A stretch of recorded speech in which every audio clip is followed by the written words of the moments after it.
नमस्कार दोस्तों, आज हम लोग कक्षा 12वीं की क्लास 12 की सीबीएसई के क्वेश्चन पेपर को देखेंगे। जैसा कि आप सभी को पता है, 9 मार्च 2026 को सीबीएसई ने क्लास 12 का मैथमेटिक्स का एग्ज़ाम कंडक्ट करवाया था, जिसका सब्जेक्ट कोड 041 है। बच्चों से प्रतिक्रिया मिली, क्वेश्चन काफ़ी अच्छे थे। आइए हम लोग भी क्वेश्चन को देखते हैं एक बार। ये मेरे हाथ में जो है सेट 3 मेरे पास में है और सबसे पहला पेज हम लोग देखते हैं। अधिकतम मार्क्स 80 मार्क्स का है और समय दिया हुआ है 3 घंटा। यहाँ पर काफ़ी सारे निर्देश दिए गए हैं। सभी निर्देश को जो है बच्चे ने पढ़े हैं। दूसरे पेज में भी सेम उसी तरह का निर्देश दिया गया हुआ है। क्वेश्चन 38 क्वेश्चंस है, सभी क्वेश्चंस कंपलसरी है, 5 सेक्शन में बटे हुए हैं, इस तरह दिया हुआ है। चलिए हम लोग जो है इसके क्वेश्चंस को देखते हैं। सबसे पहला क्वेश्चन जो है एमसीक्यू का पार्ट को देखते हैं, सेक्शन ए को देखते हैं। सबसे पहला पार्ट दिया हुआ है,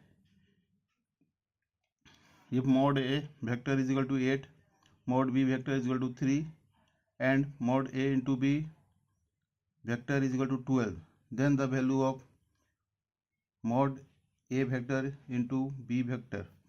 तो यहाँ पर क्या है, यहाँ पर इस तरह का जो क्वेश्चन है, हम लोग यहाँ पर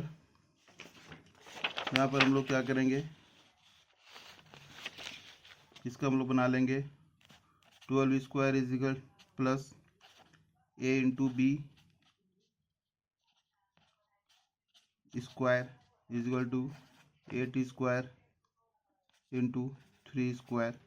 और हम लोग यहाँ देखेंगे कितना हो जाएगा, ये 144 plus into B square is equal to, इसको कर देंगे, ये हो जाएगा 576। और ये इसको उठा के इधर ले आएंगे, A vector into B vector square is equal to 576 minus 144, ये कितना हो जाएगा, 432 हो जाएगा। और ये 144 इंटू 3 अंडर रूट आ जाएगा और ये हो जाएगा 12√3। A vector into B vector is equal to, तो इसका मतलब 12√3 का मतलब क्या होगा, option number C. Option number C जो है वो हमारा, ऑप्शन नंबर सी जो है ये हमारा करेक्ट आंसर होगा। जिस बच्चे ने किया है उसका सही है। फिर हम लोग क्वेश्चन नंबर 2 देखते हैं। क्वेश्चन नंबर 2 में कह रहा है क्या, the length of the perpendicular drawn from the point 3, 4, 2 on the line x to the power x divide by 0 is equal to y divide by 0 is equal to z by 1 is. यहाँ पर भी हम लोग distance formula use करेंगे। Distance formula में d is equal to हम लोग x2 minus x1 का whole square plus y2 minus y1 का whole square plus z2 minus z1 का होल स्क्वायर कर लेंगे। और यहाँ क्या हो जाएगा, 0 माइनस 3 का स्क्वायर प्लस 0 माइनस 4 का स्क्वायर प्लस 2 माइनस 2 का स्क्वायर अंडर रूट हो जाएगा। और ये d इज इक्वल टू 9 और ये हो जाएगा कितना, 16 और ये तो 0 हो जाएगा अंडर रूट, ये हो जाएगा 25 अंडर रूट और ये 5। तो ऑप्शन नंबर सी, इसका भी ऑप्शन नंबर सी ही आ रहा है क्वेश्चन नंबर 2 का। क्वेश्चन नंबर 3 देखते हैं हम लोग। क्वेश्चन नंबर 3 में the feasible reason of a linear programming problem with objective function z is equal to 5x plus 7y is shown below। ये पिक्चर दिया हुआ है, इसका कोऑर्डिनेट 0 0 हो जाएगा, इसका 0 2 हो जाएगा, इसका तो 3 4 दिया हुआ है और इसका 0 7 0 हो जाएगा। एक्स एक्सिस पर है, इसे 7 0 हो जाएगा। ये 0 0 0 2 3 4 और ये 7 0। अब ये कह रहा है कि maximum value of z minus minimum value of z। तो हम लोग इसका वैल्यू को पुट करेंगे यहाँ पर और पुट करने के बाद में हम लोग इसका आंसर को निकाल लेंगे। चलिए देखते हैं इसको। क्वेश्चन नंबर 3 के लिए क्या क्या दिया हुआ है। 0 0 दिया हुआ है, 7 0 दिया हुआ है, 3 4 दिया हुआ है, 0 2 दिया हुआ है। हम लोग वैल्यू पुट कर लेते हैं। पहला में पुट करते हैं तो पहला में तो 0 ही आ जाएगा। z is equal to 5x plus 7y is equal to, तो 0 ही आ जाएगा इसका। इसमें 5 into 7 plus 7 into 0 is equal to 5 समझा 35 आ जाएगा। इसमें 5 इंटू 3 प्लस 7 इंटू 4, ये 43 आ जाएगा। इसमें हम लोग देख लेते हैं 5 into 0 plus 7 into 2 is equal to 14। यहाँ पर मैक्सिमम जेड का वैल्यू ये है और मिनिमम जेड का वैल्यू ये है, तो maximum Z minus minimum Z 43 minus 0 is equal to 43।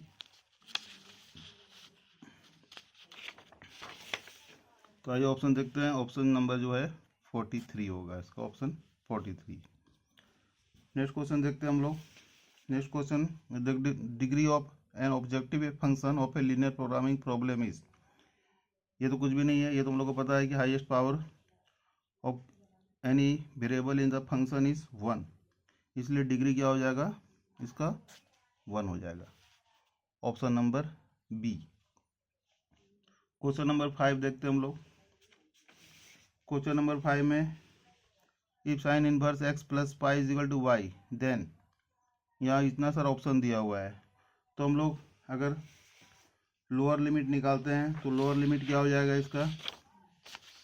Question number 5 का लोअर लिमिट क्या हो जाएगा, lower limit minus pi by 2 plus pi हो जाएगा, और ये कितना आ जाएगा पाई बाई 2। अपर लिमिट निकालते हैं, ये हो गया हमारा लोअर लिमिट।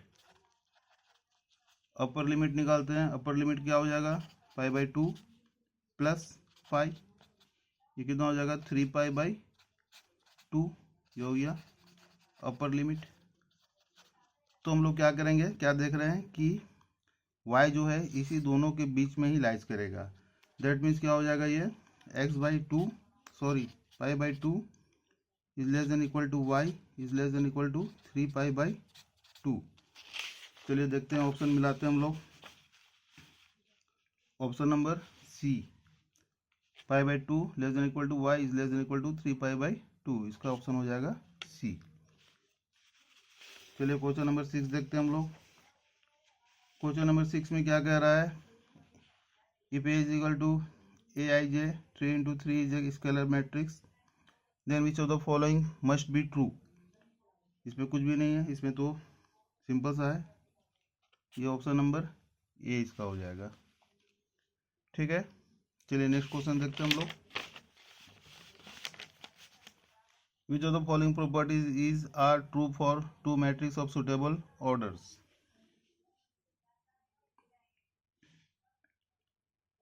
क्वेश्चन नंबर 7, तो 7 में डी जो है 1 एंड 2 1 एंड 4, ये आंसर ही सही है इसका। चलिए क्वेश्चन नंबर 8 देखते हैं। क्वेश्चन नंबर 8 में दिया हुआ है डेल्टा 1 इजिकल टू, ये दिया हुआ डेल्टा 2 इजिकल टू इतना दिया हुआ है, तो रिलेशन फाइंड आउट करने के लिए कह रहा है। तो हम लोग यहाँ पर इसको अगर सॉल्व करते हैं तो ये कितना आ जाएगा, ये 6 आ जाएगा। डेल्टा 1 कितना आ जाएगा, डेल्टा 1 आ जाएगा वो 6 आ जाएगा, क्वेश्चन नंबर 8। और डेल्टा 2 कितना आ जाएगा, डेल्टा 2 यहाँ पर ये आ जाएगा -12। ठीक है, तो डेल्टा टू इजिकल टू क्या हो जाएगा माइनस डेल्टा 1, इसका मतलब option number B, option number B. चलिए क्वेश्चन नंबर 9 देखते हैं हम लोग। क्वेश्चन नंबर 9, यहाँ पर इसका π/4, करेक्ट आंसर π/4 है। क्वेश्चन नंबर 10, क्वेश्चन नंबर 10 में भी जो है हम लोग को पता है कि since the transpose of the matrix AB minus BA result in the negative of itself the matrix is skew matrix. Option number D. Question number 12 देखते हैं। क्वेश्चन नंबर 12 में इसको जब हम लोग सॉल्व करेंगे तो ए का वैल्यू आएगा हमारे पास में 3a/2c²। Option number D. Option number D, question number 12 का ऑप्शन नंबर डी सही होगा। फिर क्वेश्चन नंबर 13 देखते हैं हम लोग। क्वेश्चन नंबर 13 का a = 0 होगा। अगर आपको सॉल्व चाहिए तो कमेंट बॉक्स में आप लिखिएगा तो मैं इसका सॉल्व भी डाल दूंगा। क्वेश्चन नंबर 14 देखते हैं। क्वेश्चन नंबर 14 का भी c हो जाएगा 2/3। क्वेश्चन नंबर 15, क्वेश्चन नंबर 15 में d integration e p/r dx। Question number 16 देखते हैं हम लोग। 16 में the order and degree of the differential equation, ये इसका b 2 and 1। क्वेश्चन नंबर 17 देखते हैं। 17 में the value of perpendicular to each other is, इसका भी ऑप्शन जो है वो सी 5/2।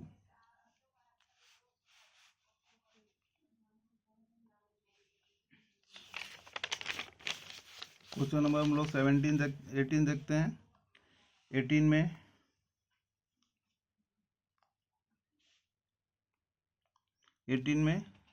a 8। अब इसके बाद में रीजन बेस्ड क्वेश्चंस है। In an experiment of throwing an unpatched die the probability of getting a prime number given that number appearing on the die being odd is 2/3। तो यहाँ पर हम लोग देख रहे हैं क्या कि असर्शन ए तो सही है और PA/PB असर्शन आर जो है ये फॉल्स है। तो इसका मतलब क्या हो जाएगा, इसका मतलब ये सी 19 का C assertion A is true but reason R is false. Question number 20 देखते हैं हम लोग। क्वेश्चन नंबर 20 में भी जो है and given by x = py plus q, z = ry plus s and x = p dash y plus q dash, z = r dash y plus h dash are perpendicular to each other when pp dash plus rr dash is equal to 1। ये false है, ये false हो जाएगा। और reason में 2 lines है mu b2 vector are perpendicular to each other, true है, ये ट्रू हो जाएगा। मीन्स असर्शन फॉल्स और reason true, that means D, that means D is the correct explanation. अगर वीडियो अच्छा लगा, अगर इसका पार्ट बी भी चाहिए, पार्ट सी चाहिए, तो कमेंट बॉक्स में कमेंट कीजिए, उसको सॉल्व करके दिया जाएगा। और अगर इसमें भी अगर कोई भी आपको क्वेरीज पूछना हो तो आप कमेंट बॉक्स में ज़रूर से ज़रूर अपना ओपिनियन डालिएगा। धन्यवाद।